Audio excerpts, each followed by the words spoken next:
They say twins share everything, a bond, a face, even a soul. But my twin brother, Elliot, shared nothing with me, except betrayal. We were born minutes apart on a stormy night in Yorkshire, in a house that had stood for nearly 300 years. Graymore Estate. It was more than a home. It was a legacy, a symbol of our family's lineage, passed down from generation to generation like an heirloom stained with history. Our father, Lord Edward Altham, raised us with the weight of that inheritance, looming over every conversation, every expectation. One of us would inherit the estate, but it was always assumed that we'd manage it together, until the day Elliot vanished.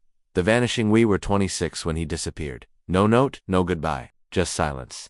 He left me alone to handle the finances, the workers, the endless repairs, the tax battles with the Crown, and the emotional labor of watching our mother slip deeper into dementia. For 6 years, I ran Graymore alone. I poured everything into it. I gave up relationships, jobs, and any notion of a life beyond its crumbling stone walls. Then, on the morning of March 3rd, a solicitor arrived. He was pale, nervous, and holding a file with trembling hands. I believe you should see this, Mr. Altham. Inside the envelope were signed transfer documents.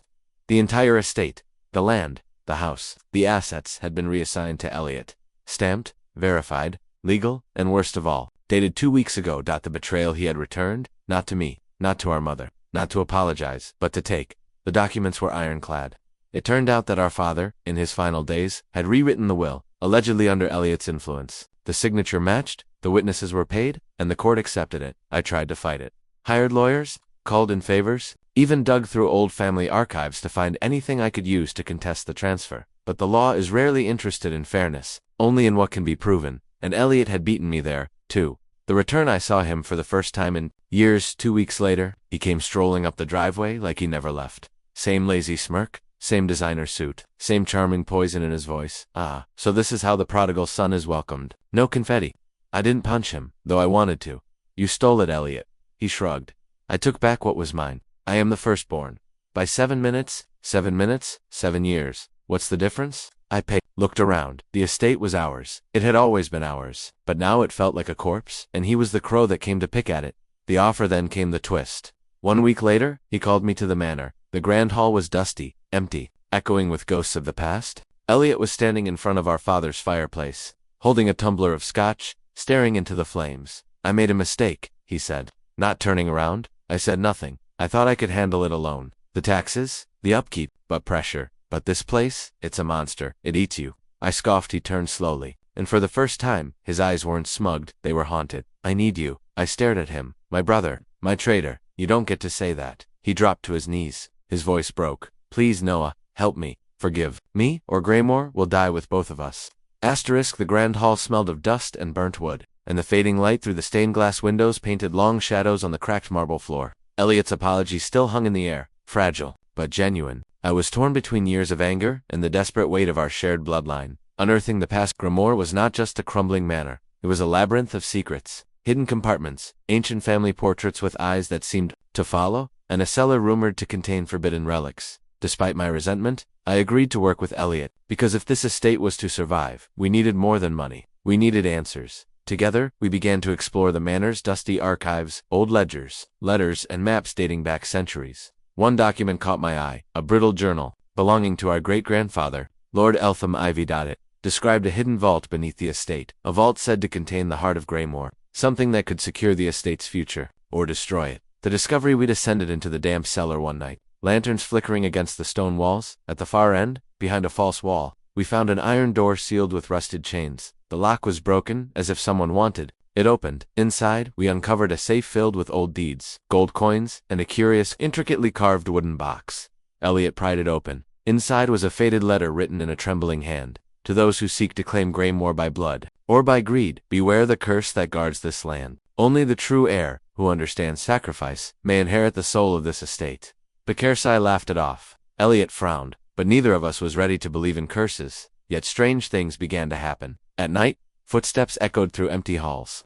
Objects moved or vanished, and the air itself felt heavier. The workers whispered about shadows watching from the woods, and an old woman from the nearby village warned me, Graymore holds more than stone and soil. It holds the pain of those who came before, and it will not rest. The rift tower fragile truce started to crack. Elliot wanted to sell parts of the estate to pay off debts. I insisted on preserving every inch.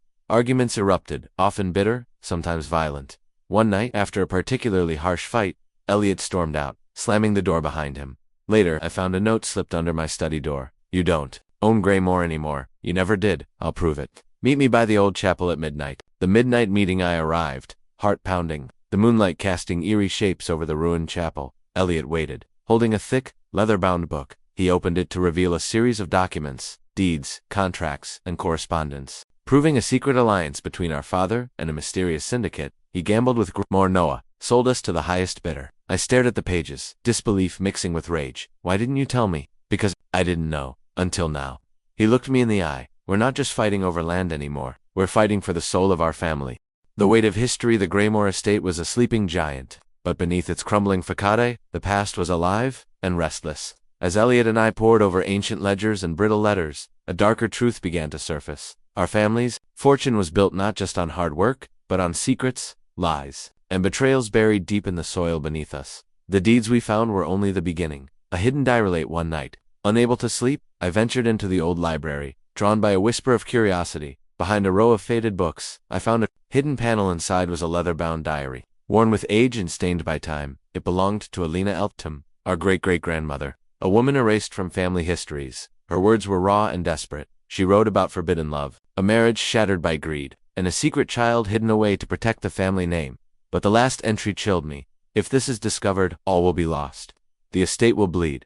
The blood of the innocent will stain the walls. Family secrets unveiled. I shared the diary with Elliot. For the first time, our eyes met with something other than rivalry, shock, and disbelief. Our family's history is darker than we thought, I said. No wonder the estate feels cursed, Elliot replied. We realized the curse might not be superstition but the legacy of betrayal passed down through generations. A letter from the past. Days later, a mysterious letter arrived, addressed to both of us. No signature. Inside was a photograph, an old black and white of our father standing beside a man we'd never seen before. A note read, "Trust no one. The true enemy wears a familiar face." We were rattled. Betrayal within it wasn't long before the estate's financial situation worsened. Mysterious withdrawals, missing funds, someone was draining Graymore's resources. Suspicion grew. Was it Elliot or someone else? Our fragile alliance fractured. The confrontation. I confronted Elliot in the great hall, voices raised, faces red with anger. Are you stealing from the estate? I demanded. You don't know what you're talking about, he shot back. The tension exploded. In a moment of fury, I pushed him. He stumbled back, crashing into a centuries-old tapestry. It ripped, revealing a hidden safe behind the wall. The safe inside. The safe was a stack of documents, contracts with shadowy figures, untraceable wire transfers, and most shockingly, a letter from a lawyer indicating that someone had been selling Graymore's land parcels in secret. We looked at each other, horror dawning. The true enemy together. We followed the paper trail that led us to our own mother. She had been manipulated by a distant relative, eager to cash in on the estate's value. When we confronted her, she broke down, confessing that she had been coerced and was ashamed. Rebuilding trust. That night, for the first time in years, Elliot and I sat down without accusations. We decided to fight back, not just for Graymore but for the truth and for our family's future. The estate was bleeding, but so were we, and only by joining forces could we hope to save both. The calm before the storm. After months of uneasy cooperation, Elliot and I finally felt a glimmer of hope. Together, we had stopped the land sales and uncovered the web of deceit strangling Graymore. But we knew this was only the beginning.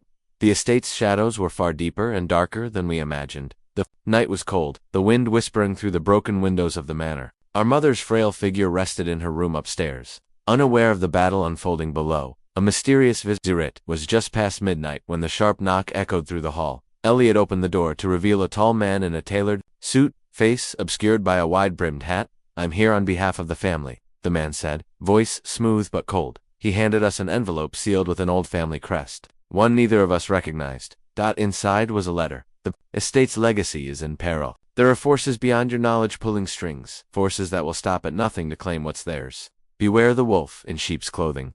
The web tightens over the following days. Strange occurrences escalated. The electricity in the manor flickered inexplicably. Footsteps echoed in empty corridors. Our phones were tapped. Emails and bank accounts faced cyber-attacks. We realized the enemy was watching, and they were closer than ever. The secret allied desperate. We reached out to an old family friend, Margaret Hale, a fierce lawyer known for her unyielding spirit. Margaret brought news that shook us. The syndicate you're fighting isn't just after the land. They want the entire Altham lineage's influence dissolved. This goes way beyond Graymore. She handed us files revealing that a powerful corporate group had been buying up neighboring estates for years, planning a massive real estate takeover, with Graymore as the crown jewel. Betrayal from within just when we thought we had allies. The house betrayed us. One evening, I found Elliot's study ransacked, papers shredded, files missing.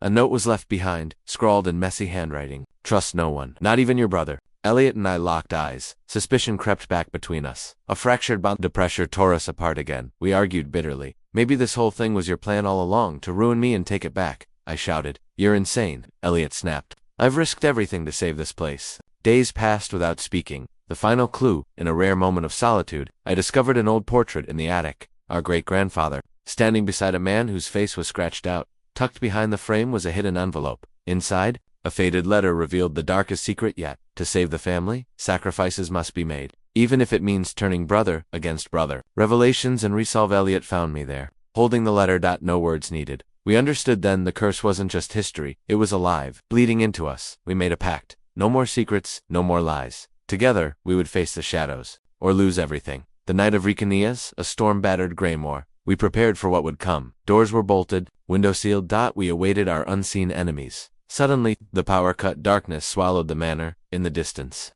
headlights pierced the night. Black SUVs surrounded the estate. Men with guns moved silently. The siege gunfire shattered the silence.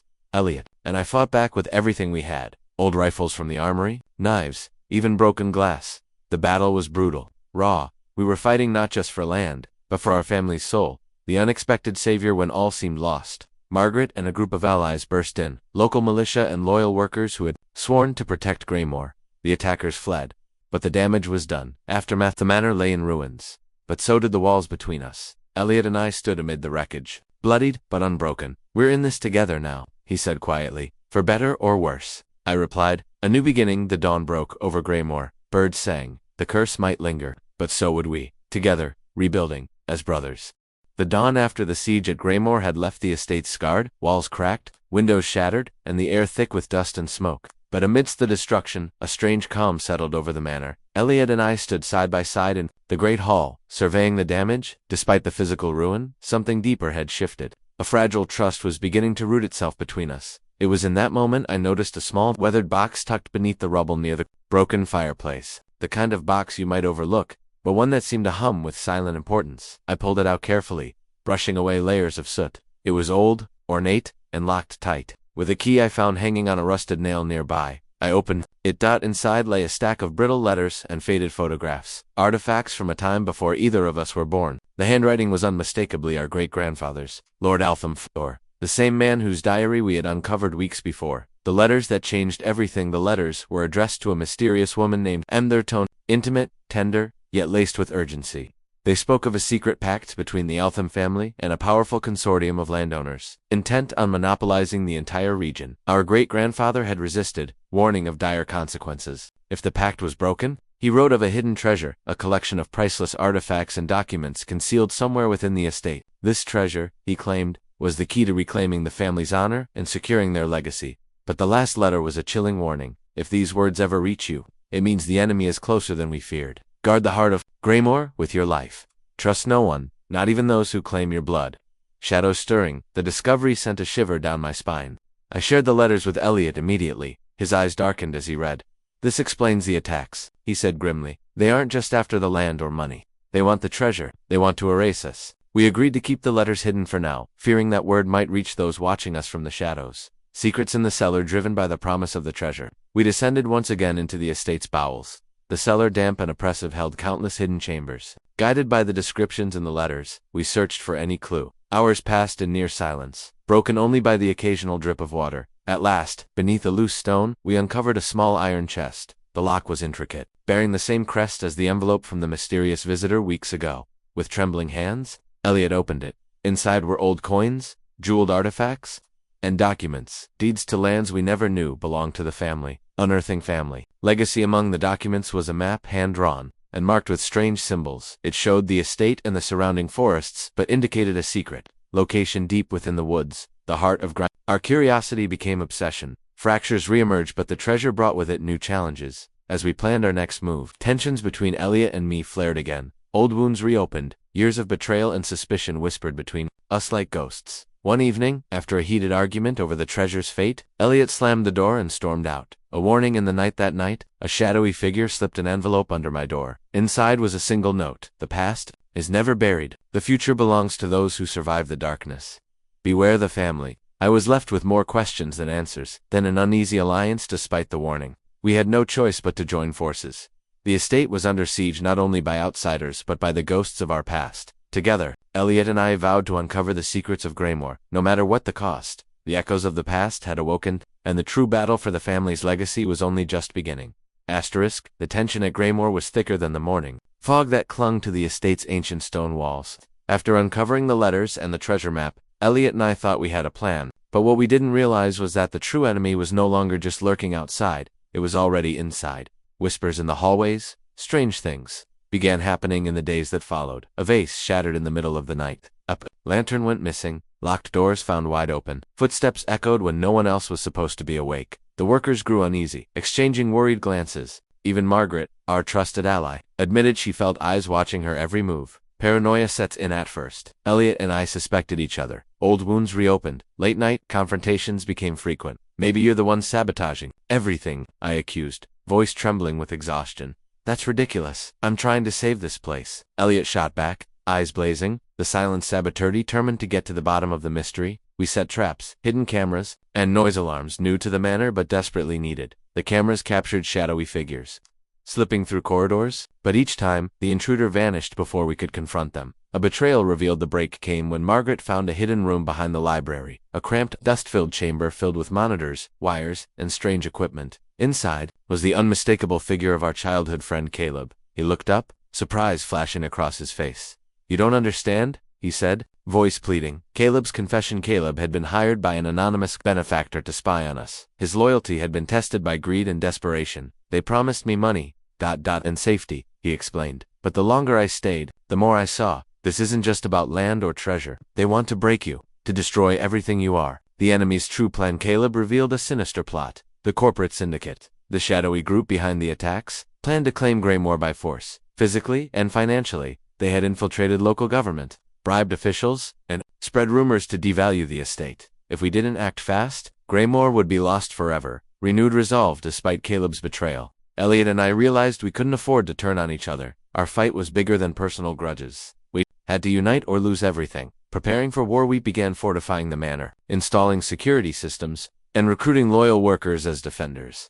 Margaret worked tirelessly on legal defenses. Uncovering more about the syndicate's operations, Caleb, now fully on our side, helped us uncover key players and strategies. Trust, fragile as glass even with renewed alliances. Suspicion lingered. Every shadow, every whispered conversation, felt like a trap, but Elliot and I kept reminding ourselves.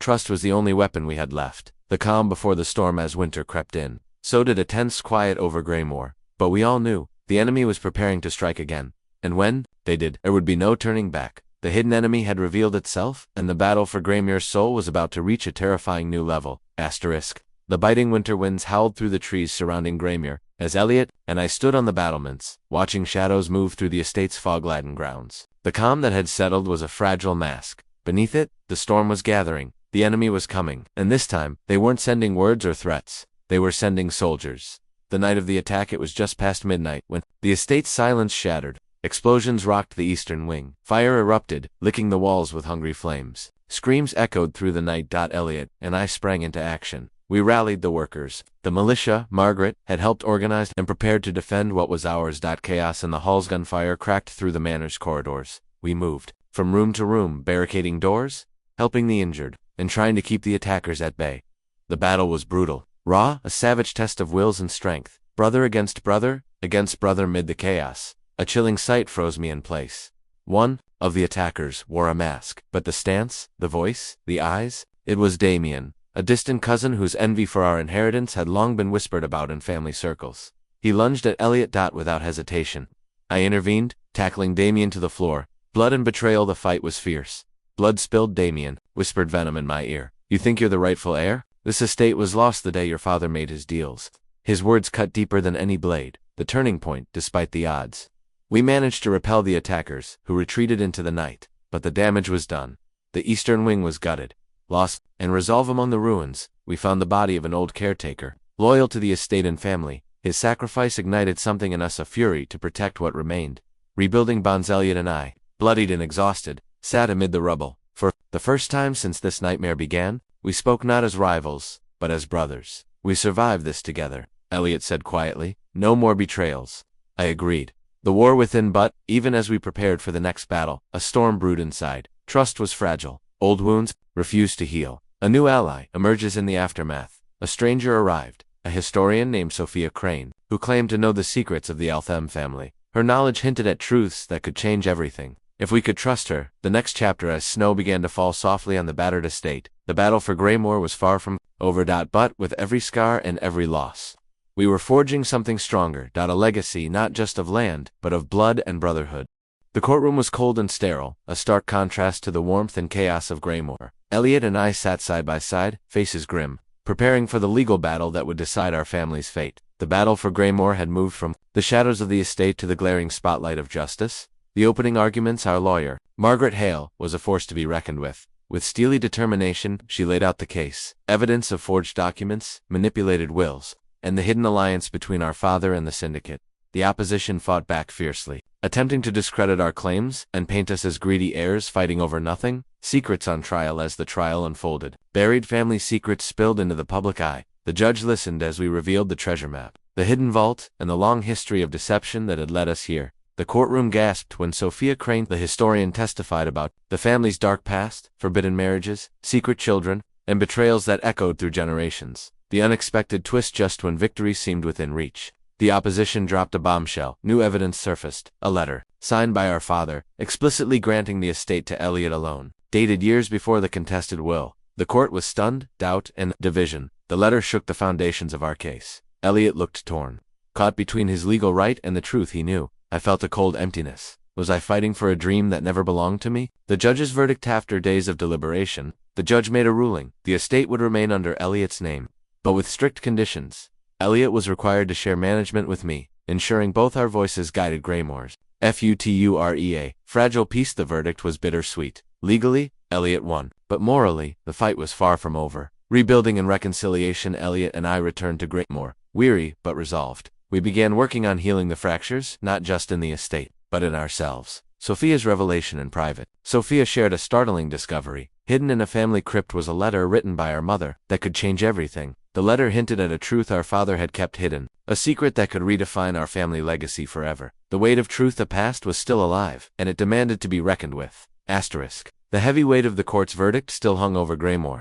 but Elliot and I knew that true justice was more than legal rulings and contracts. It was about healing, about finding a way back from the betrayal and pain that had nearly destroyed us. The burden of leadership. Taking the reins of Greymore was no easy task. Elliot, once cocky and reckless, was now forced to confront the enormity of the estate's upkeep and legacy. He struggled, burdened by guilt and the relentless demands of running the estate. Noah's struggle wrestled with my own demons, the bitterness of betrayal, the years of lost time, and the feeling of being an outsider in what should have been my home. For the first time, I questioned everything, my identity, my purpose, and the meaning of family. A moment of crisis. One evening, after a long day of repairs and meetings, Elliot collapsed in the study, exhausted and broken. "I'm sorry, Noah," he whispered, "for everything." I sat beside him, the years of anger washing away in the quiet moment. "We have a long road ahead," I said. The letter from our mother. Sophia said discovery of the letter hidden in the family crypt became a turning point. The letter revealed our mother's own regrets, her silence about secrets she wished she could change. She implored us to unite, to protect Greymore, not for ourselves, but for the generations to come. Facing the past, we visited our mother together, a fragile woman caught between memory and reality. In her fading moments, she spoke of forgiveness and hope, rebuilding trust, and I began rebuilding what betrayal had shattered. Long talks into the night, shared burdens, and small acts of kindness slowly knit us back together. The estate's future. We made tough decisions, selling parts of the estate to save the core, investing in sustainable farming, and opening Greymore to the community. A brother's bond. One cold morning, Elliot handed me a weathered family ring. "This is ours," he said. "Not just the estate, but the legacy." I slid the ring onto my finger, feeling the weight of history and hope. The road ahead. The scars of the past remained, but so did the promise of redemption. Together, we would face whatever came next.